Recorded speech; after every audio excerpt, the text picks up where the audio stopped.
اور دیکھیے جب مصر کے اندر آفتیں آئی، 10 آفتیں خدا نے نازل کی، موسیٰ کو خدا نے اختیار دے کر بھیجا، تو فرعون جس کا دل سخت ہو چکا تھا، اس کو جا کر جب اس نے اپنی لاٹھی اس کے سامنے پھینکی تو سانپ بن گئے، تو وہ کس کی طرف متوجہ ہوا؟ وہ اپنے جادوگروں کی طرف متوجہ ہوا۔ اس نے اپنے جادوگروں کو بلایا اور جادوگر آئے، انہوں نے اپنی لاٹھیاں پھینکی اور ان کی لاٹھیاں بھی سانپ بن گئی۔ ادھر موسیٰ کی لاٹھی بھی سانپ بن گئی، ادھر جادوگروں کی لاٹھیاں سانپ بن گئی۔ فرق کیا ہوا؟ ادھر بھی سانپ، ادھر بھی سانپ۔ ہماری زندگی کے اندر لوگ آج بھی ایسے کر رہے ہیں، شفا چاہیے، کوئی تو خدا کے بندے کے پاس جا رہا ہے شفا کے لیے، تو کوئی اور کسی کے پاس جا رہا ہے شفا کے لیے، انہیں شفا چاہیے بس۔ یہاں پر سانپ چاہیے تھے فرعون کو، موسیٰ نے لاٹھی پھینکی سانپ بن گیا، اور فرعون کے جادوگروں نے لاٹھیاں پھینکی سانپ بن گئے، اور موج سے جادوگروں نے دکھائے۔ وہاں پر لوگ جادوگروں کی طرف متوجہ ہوئے، لوگ دیوتاؤں کی طرف متوجہ ہوئے، کوئی بھی زندہ خدا کی طرف نہیں مڑا، کوئی بھی زندہ خدا کی طرف نہیں پھرا، اور کسی نے بھی توبہ نہیں کی۔ موج سے خدا کر رہا ہے تو توجہ کہ ان کی کس طرف جا رہی ہے؟ بتوں کی طرف، دیوتاؤں کی طرف، جادوگروں کی طرف۔ اور جادوگر بھی موج سے کر رہے ہیں، انہوں نے بھی لاٹھیوں کو سانپ بنایا، پانی کو خون بنایا جادوگروں نے بھی، اور انہوں نے جوئے پیدا کر دی جادو کے ذریعے، مینڈک پیدا کر دیے جادو کے ذریعے۔ اس قدر انہوں نے بھی بڑے بڑے موج سے دکھائے۔ تو اس زمانہ کے اندر جب لوگ جلس رہے ہوں گے، یہ لوگ بھی اس وقت کس تک کی طرف جائیں گے؟ یہ اپنے اس حیوان کی طرف جائیں گے جس کی یہ پرستش کر رہے ہیں، اور وہ حیوان کیا کرے گا؟ اپنے علم کے وسیلہ سے کیا کرے گا؟ موج سے دے گا، وہ کرشمے کر کر کے انہیں دکھائے گا، اور یہ لوگ اس کی پرستش کرتے رہیں گے، زندہ خدا کی طرف نہیں آئیں گے۔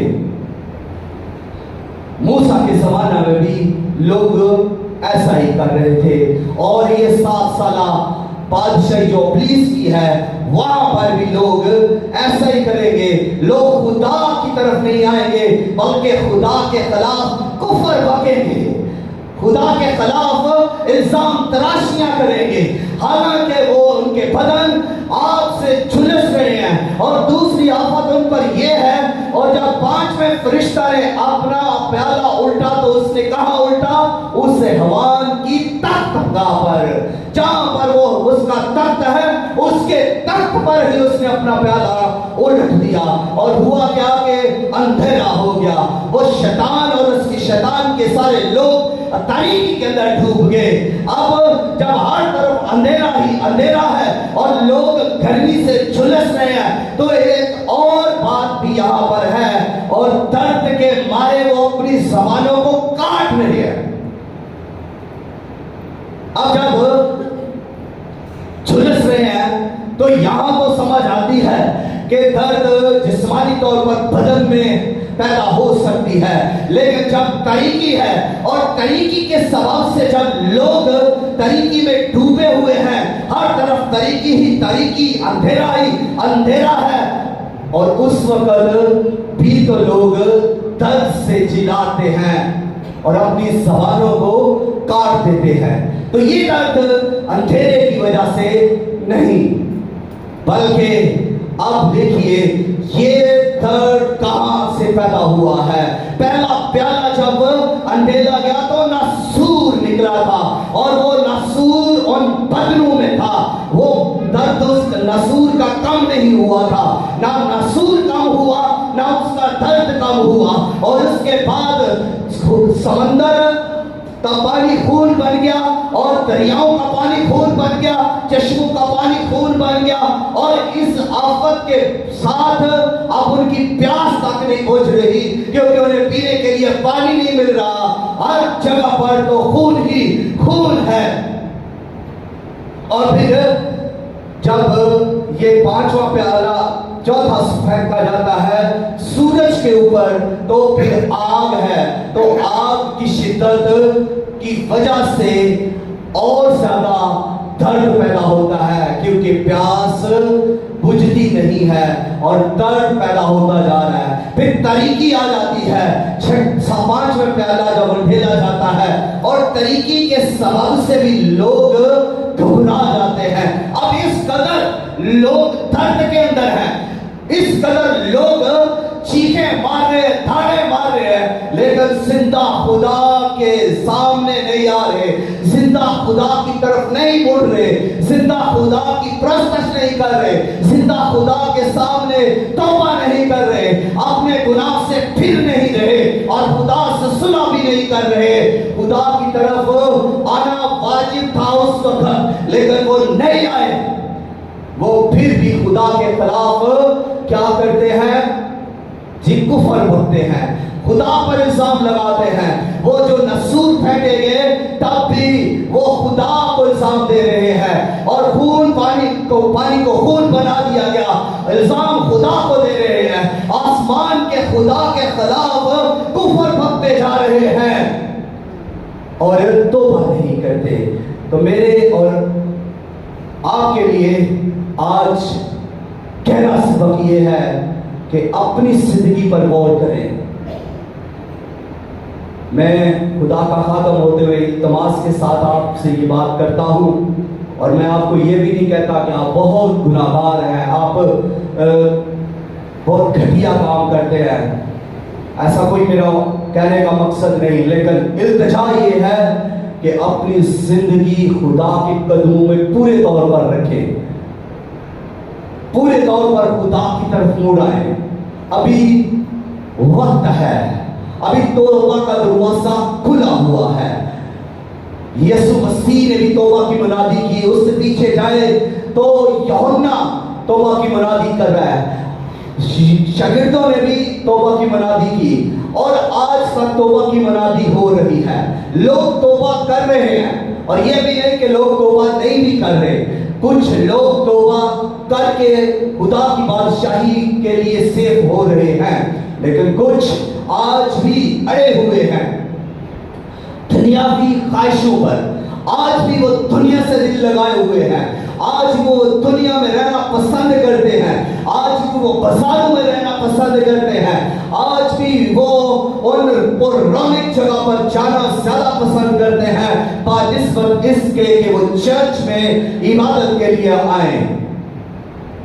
تو ایسے لوگوں کے لیے آج کا کلام گہرائی تک پہنچتا ہے کہ توبہ کی طرف مائل ہو جائے، توبہ کی طرف راغب ہو جائے، زندگی بچ جائے گی۔ اور بہت سارے لوگ آج بھی ایسے ہی ہیں جس طرح موسیٰ کے دور کے لوگ تھے، یا خداوند یسوع مسیح کے وقت کے لوگ تھے، اور آنے والے زمانے کے وقت کے لوگ ہوں گے۔